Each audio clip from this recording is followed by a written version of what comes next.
मला 15 पोरीनं रिजेक्ट केलं होतं. त्याच्याबद्दल तुझं काय म्हणणं आहे? दारात उभं राहून टीव्ही बघितलेली काय काय जणाच्या, त्यांनी असा दरवाजा लावायचा किंवा त्यांनी मला कामं सांगायची, मी त्यांची कामं करायचं टीव्ही बघण्यासाठी. आणि आज आपल्या घरात 55 इंची टीव्ही आहे. तर आजचा जो व्हिडिओ आहे तो शेवटपर्यंत बघा, कारण हा व्हिडिओ त्या मुलींच्या आईबापांसाठी आहे ज्यांनी मला लग्नासाठी नकार दिला होता.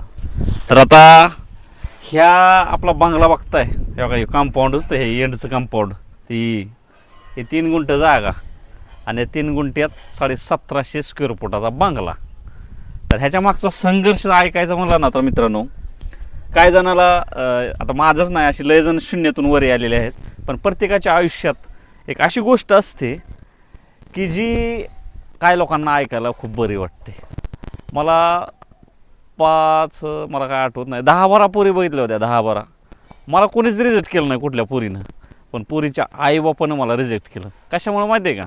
राहायला घर नाही ह्याला, आणि ह्याला काय पोरगी द्यायची. परिस्थिती एवढी नाजूक की 4-5 बहिणी आणि एका बहिणीच्या लग्नाला तर घर चिकून टाकलं. बेघर, 15 वर्ष बेघर. मग त्यावेळेस मी पोरगी बघायचो.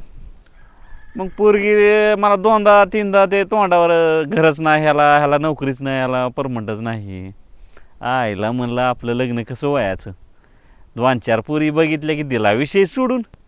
काय खरं आहे म्हणलं, लग्न होतं आहे आपलं, राहायला घर नाही ना, परमनंट नोकरी नाही ना, दुष्काळी भागात आपली शेती, दिला विषय सोडून. मग काय नाही भावांनो, तुम्ही तर बघताय व्हिडिओमध्ये माझी बायको, त्यांनी तुम्हाला सांगतो आपलं काहीच बघितलं नाही, काहीच. आणि बरं, आता माझ्या बायकोचा विषय बाजूला ठेवतो. स्टार्टिंगची सुरुवात तुम्हाला सांगतो मित्रांनो, मी ज्या पोरी बघितल्या का त्यांची परिस्थिती सांगतो काय जणांची. एक पोरगी बघायला गेलो होतो, तिचं शिक्षण खूप झालं होतं, मला वाटलं छान आहे म्हणलं, आता आपल्याला मॅच होतं आहे म्हणलं, ती बी नोकरी करणं, आपण बी नोकरी करणं. पण विषय असा झाला की त्याच्या बापाला शेती पाहिजे होती, तिच्या बापाला. मला होती 2 एकर आणि तिच्या भावाला 2 एकरात 2 गजन. शेती कुणाला जास्त झाली? मला. तर कसं आहे माहिती आहे का, अशी काही जण आहेत ते आईबाप की ती मुलाचं हे बघत नाही आहेत, स्वभाव बघत नाही, त्याचा कष्ट करण्याची चिकाटी बघत नाही, त्याचं मेहनत कशी करतोय काय. तुझ्याकडे गाडी आहे, तुझ्याकडे बंगला आहे, हां तुला नोकरी आहे, बस एवढं असलं की पोरगी सुखात. आणि अशी कितीक तरी मॅटर आपण बघितलेत की हुंड्यासाठी आणि ह्याच्यासाठी छळ होत आहेत, पैसा असून सुद्धा पोरीला सुख नाही आहे. आता मी असं म्हणत नाही आहे, पण माझ्यासारख्या अशी कित्येक मुलांची अवस्था बिकट आहे की ज्यांचं अजूनसुद्धा लग्न झालेलं नाही आहे आणि ती खूप कष्टाळू आहेत, अशी बरीच आहे ती.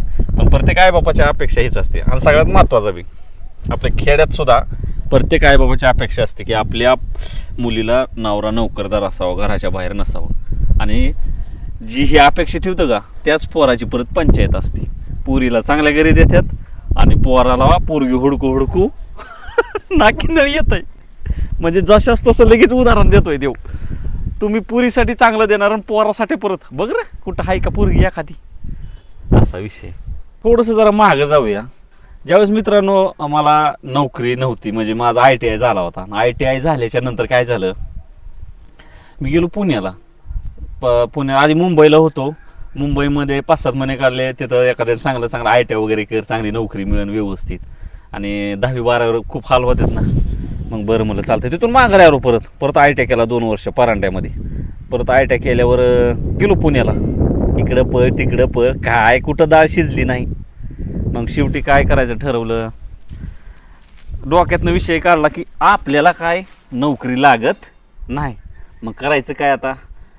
मग भावानं दिला विषय सोड नोकरीचा, आणि पोरगी तर भेटल, डोक्यातनं विषय काढला.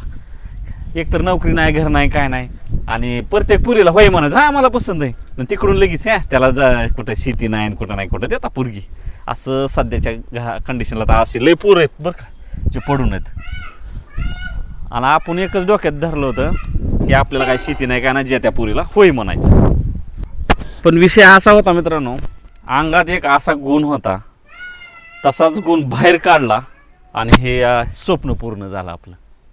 हे बघताय, हे स्वप्नात बी विचार केला नव्हता की अशा घरात आपण राहील. ज्यावेळेस माझं स्वतःचं घर नव्हतं का, तेव्हा मी कुणाच्या जरी बंगल्यात गेलो की बघायचो, आहायला काय सोपा आहे बसायला, काय टी व्ही आहे. अरे काय भावानो, दारात उभं राहून टी व्ही बघितलेली काय काय जणाच्या. त्यांनी असा दरवाजा लावायचा किंवा त्यांनी मला कामं सांगायची, मी त्यांची कामं करायचं टी व्ही बघण्यासाठी. आणि आज आपल्या घरात 55 इंची टी व्ही आहे. मी मोठे पण सांगत नाही, मी श्रीमंतीचं सांगत नाही, मी फक्त तुम्हाला एक संघर्ष सांगतो की शून्यातून वर येण्यासाठी काय काय स्ट्रगल करतात पोरं. आणि ही जर व्हिडिओ ज्याला बघायचं त्यांनी बघा, ज्याला श्रीमंती वाटती त्यांनी खरंच बघू नका. पण ज्याला खरंच शून्यातून वर यायचं का, त्याच्यासाठी एक छोटासा गुरुमंत्र मी देतोयच. गुरुमंत्र म्हणता येणार नाही, एक सल्ला. काय बोलतो झोप झालेलं नाही, मला समजत नाही. तर कसं आहे माहिती आहे का, काय पोरं खूप स्ट्रगल करतात, मेहनत घेतात, पण फळ मिळत नाही. मग त्यांना एकच सांगणं आहे माझं, अशी 5-6 दगडे हातात घ्यायची, असा इकडे टाकायचा. लागला का, नाही लागला दे सोडून, टाक दुसरीकडे. लागला का, नाही लागला दे सोडून, तिसरीकडे तर लागेल, बरं चौथीकडे तरी लागेल. आणि तेच केलं मी. पहिल्यांदा मित्रांनो मी ITI केला. ITIवरनं कुठं प्रायव्हेट कंपनीत, कुठं गव्हर्नमेंट नोकरी लागते का, हां कुठंच नाही. परत दुकानावरच होतो मित्रांनो, पाईपाच्या दुकानावर होतो, पाईप ऐकायला. परत ह्या टिंबुर्णी शहरात JR ऐकायला होतो. आणि त्याच वेळेस माझ्या डोक्यात व्हिडिओचं घुसलं, टिकटॉक आलं होतं. टिकटॉकपासून मित्रांनो परत मी मग ह्या सोशल मीडियावर उतरलो. पण हे प्रवास लय खडतर, ह्यात सपोर्ट सिस्टम लय अजून बी मला सपोर्ट नाही आहे, पण तरी आपण हार मानलेला नाही. आणि एक दिवस असा येणार की आपण सुद्धा ट्रेंडिंगवर राहणार. ज्यांनी आपल्याला कमी समजलं आहे त्यांना प्रत्युत्तर देणार मी. पण सध्या सपोर्ट सिस्टीम मला कमी आहे, त्याच्यामुळे मी पण काही जास्त हे करत नाही. भावानो, टिंबुर्णी शहरात सकाळी मी जार टाकायचो, नंतर चॉकलेट गोळ्या विकायचो आणि नंतर व्हिडिओ बनवायचो. काही लोकांना व्हिडिओ हे बनवतोय म्हणजे फालतू समजतात व्हिडिओ बनवणाऱ्याला. पण आज खोटं सांगत नाही, व्हिडिओ बनवणाऱ्याला आज लय पैसा कमवतात व्हिडिओ बनवणारे, लय. त्याला फक्त नॉलेज पाहिजे. पण असे बी काही नग आहेत जे फक्त इंस्टाग्रामवर उड्या मारतात, पण कमाई कुठं करायची काय नॉलेज नाही. अशी लय येते, उठसूट नुसता इंस्टा करतात, पण कमाई इंस्टावर 99% नाहीयेच. ते कुठंतरी एखादं प्रमोशन भेटलं की उड्या मारते ते. तर अजून एक महत्त्वाचा मुद्दा म्हणजे, आता तुम्हाला सांगतो मित्रांनो, आपलं घर तर सगळ्यांनीच बघितलेलं आहे. काय हे बघा, हे याच्यापेक्षा बॉक्स सारखी टीव्ही होती, आम्ही दुसऱ्याच्या दारात उभा राहून बघायचो. आज 55 इंची टीव्ही. आणि काही जण म्हणतात की पुरीच्या जेव्हा मोठा झाला. भावांनो, परी फक्त ऍक्टिंग करते, पण पैसा कुठून कसा निर्माण करायचा आणि काय कसा असतंय ते सगळं नॉलेज 5 वर्ष शिकलो. आणि मग 2 वर्षात आपला काय पलट झालाय. आणि मला कमीत कमी 10-12 पुरीने तर मला रिजेक्ट केलं. पुरीला म्हणत नाही बरं का, पुरींच्या आई बापांना. अरे पण पोरगा निर्व्यसनी, कष्टाळू, हे कधी चेकच केलं नाही. तर मित्रांनो, सुपारीच्या खांडाचं सुद्धा व्यसन नाही आहे मला. डोक्यात एकच, आपली गरीब परिस्थिती आहे आणि परिस्थिती आपल्याला बदलायची आहे.